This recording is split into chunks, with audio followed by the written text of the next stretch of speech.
new sound for sports in the Bay Area. It's 95.7 The Game.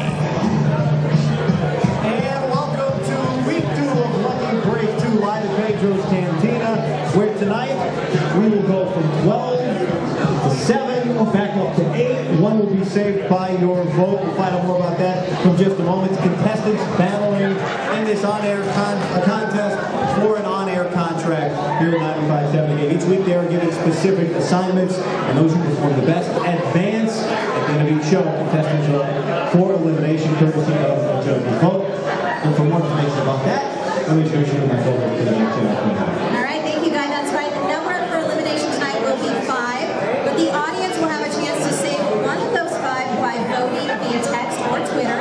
That'll start at 9:01 tonight, right after the show, and continue until 5 o'clock tomorrow. You'll be able to text the word vote to 95795, follow those instructions, or tweet your vote at hey at 957 The Game. I'm voting for hashtag with the name, of course. At 5:30 tomorrow on Bucharest County, we'll announce which of the 5 has been saved and will advance to next week's show. Now, the remaining 4, of course, will be eliminated. We'll also announce at that time our celebrity judge for next week. And again, you can tweet us during tonight's show. The best tweets will be read during the show by yours truly, our social media correspondent.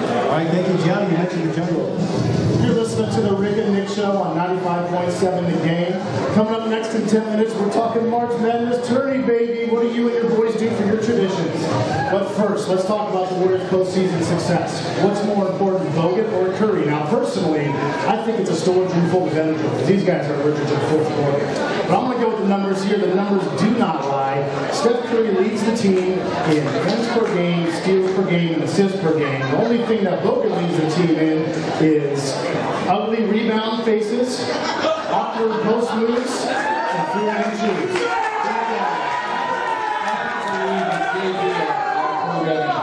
Is holding your family hostage, is making you take the position that Steph Curry is the more important piece. When we get to the postseason, look, with Steph Curry, I have another 2-guard on the team in Klay Thompson. I have another point guard in Jarrett Jack. You're telling me that if I take Andrew Bogut out of the equation and I go into the postseason, you're perfectly okay with Festus Ezeli or Andres Biedrins being the center on a team that's playing in the postseason against Tim Duncan, Serge Ibaka, DeAndre Jordan, and Blake Griffin. I'm going to need some size in that postseason. And look, I don't think they can do a whole lot unless they have both of those guys on deck. But if I have to give up one of them, then I'm going to give up Steph because I can replace him a lot easier. I'm going to disagree with that. You talked about size is important. I feel for Bucher. You've already been referenced as Conan O'Brien. Now I'm in Toronto. They're playing Max Headroom. What else is coming? I don't want to know. The Venezuela line was awesome. You're in Bucher's zone. I knew Bucher was going to have facts galore to really counter your argument. But I thought you sounded comfortable and you held your own. That was a good job. And welcome back to 95.7 The Game. I'm your host, David Mike, here with Greg Papa, the one, the only, the Godfather. You're doing very well so far, Hayden. For about 10 minutes, we're going to get into it with Reggie McKenzie, maybe talk a little bit of what they hope to do with free agency this year. This conversation might lead a little bit to what they can do. We'll get into it. But right now, I want to focus a little bit more on the Oakland Raiders quarterback situation. The question at hand, who should be the starting quarterback? Should it be Terrell Pryor, or should it be the veteran Carson Palmer? Greg Papa, tell me what you think on this one. A football is oblong, right? Can we start there? Yeah, let's get Anybody who realizes the shape of the football will realize that Carson Palmer is the far superior quarterback at this stage of his development and possibly ever. So to me, hey, there really is no debate. You're talking about a former #1 draft pick, a Heisman Trophy winner, a guy the Raiders traded a first-round pick for, a second-round pick for. They haven't even, the team they traded a second-round pick for hasn't even used it yet, and you want to give his job to a guy who has played how many games? One. But to put the word in front of former in front of anything regarding Carson Palmer, I think is perfect. Because he's 33, he's aging, he had a knee surgery. I think adding that knee surgery... I know what a pain in the ass Papa can be, so by just staying in the ring for 2 minutes you did well. But you know what I really like? You brought up the Wilson thing. I think you did a great job. JB?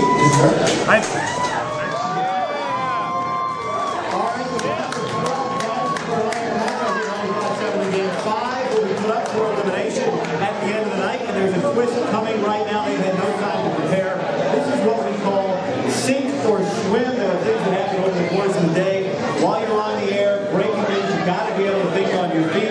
And so, fellas, you're going to go head-to-head on the topic. We're going to give you when you sit down. Of our 12 contestants, each will go head-to-head with this breaking news. First up, with 2 minutes on the clock, Darren McFadden. The time starts now. What's up, everybody? You're listening to Arthur Ballesteros, a.k.a. King RB. I got my man Kenneth with me on 95.7 again. Today we're going to be talking about a really controversial subject in the Bay Area. Should the Raiders trade Darren McFadden? Now I'm thinking that there's a big reason why they should trade this guy. This guy has never really lived up to the potential of being the 4th overall pick. The biggest thing is, you got a Pro Bowler and Marcel Reese behind him who can do a lot of the same things that Darren McFadden can do. He can catch balls out of the backfield. There's no reason to worry about giving up on this guy. His ankle's going to fall off anyway, so I don't know, Kenneth, what do you think about this? Well, honestly, I don't think he got a fair shake. I mean, he doesn't run in the strong block offense. That's not what he does. He is down for a run. I mean, I really don't think that the offensive coordinators and the company gave this guy a chance to excel in that offense. I mean, you say you can't catch out of the backfield. There's a time where he has. I mean, and he hasn't had a great offensive line behind him also. So, I mean... I thought they was back and forth a little bit. I thought it's a hard one for it's hard for King because obviously Darren McFadden doesn't really got some lead to kind of be against him, but I thought it was a good day. John, let's hear from all the contestants. One of you will be back next week. Byron, why should it be you?